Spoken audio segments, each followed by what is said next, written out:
بسم اللہ الرحمن الرحیم۔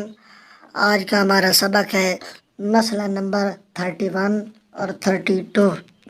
یہ دو چھوٹے چھوٹے مسئلے ہیں جس کے لیے دونوں کو اکٹھا کیا ہے۔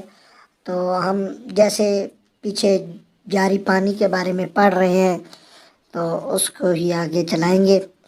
تو اگر کسی چشمے کا پانی جاری نہ ہو، اگر کسی چشمے کا پانی جاری نہ ہو لیکن صورتحال یہ ہو کہ جب اس میں سے پانی نکالیں تو دوبارہ اس کا پانی ابل پڑتا ہو، تو وہ پانی جاری پانی کا حکم نہیں رکھتا۔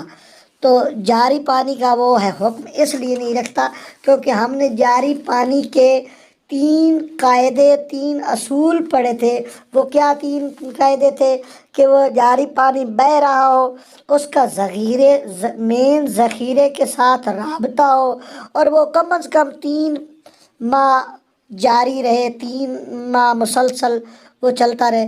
تو ان میں ابھی یہ ہم پڑھ رہے ہیں کہ اس کا ابلنا بند ہو جاتا ہے اور نہ وہ بہتا ہے، بہنا بھی جاری پانی کی شرط میں ہے۔ جاری پانی کا حکم نہیں رکھتا، یعنی اگر نجاست اس میں آ ملے تو نجس ہو جاتا ہے۔ اگر اس میں نجاست گر جائے گی تو وہ نجس ہو جائے گا۔ کیوں؟ وہ جاری پانی کے احکام اس پر نہیں شامل ہوں گے کیونکہ وہ ابلنا بند ہو جاتا ہے۔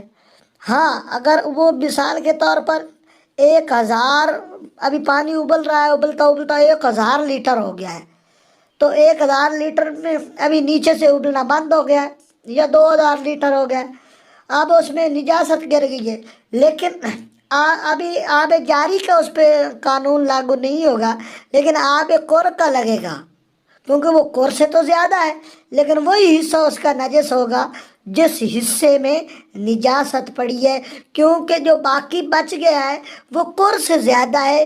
اگر کور سے زیادہ ہے تو وہ نجس نہیں ہے، اگر وہ بھی کور سے کم بچ گیا ہے تو وہ بھی ساتھ نجس ہو جائے گا۔ آگے مسئلہ ہے مسئلہ نمبر 32۔ ندی یا نہر کے کنارے کا پانی جو ساکن ہو اور جاری پانی سے متصل ہو، جاری پانی کا حکم نہیں رکھتا۔ یہ سیم اسی طرح جو پیچھے بات ہو گئی ہے، وہ بے شک وہ نہر کا پانی ہے، ندی کا پانی ہے، اس کا بے شک مین ذخیرہ منبع سے اس کا متصل ہے، لیکن وہ بہہ تو نہیں رہا نا۔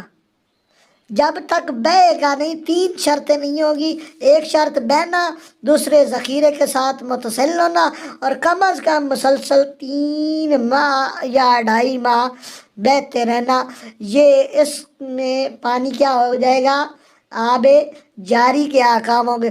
ابھی وہ جو ٹھہرا ہوا ہے اس کے احکام کیا ہوں گے؟ اس کے احکام کور کے ہوں گے۔ مثلاً آپ کا ہاتھ نجس ہو گیا تو ہاتھ نجس سے کیا ہے؟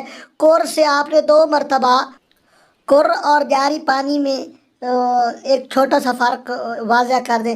بالفرض آپ کا ایک ہاتھ نجس ہو گیا ہے تو جاری پانی سے جب آپ نے دھونا ہے تو 1 مرتبہ دھونا ہے، اور کور پانی سے جب آپ نے دھونا ہے تو 2 مرتبہ اس کو دھونا ہے۔ خداوند متعال ہمیں فقہ اہل بیت کو صحیح طریقے سے سمجھنے اور اس پر عمل کرنے کی توفیق فرمائے۔ اللہم صلی علی محمد و آل محمد۔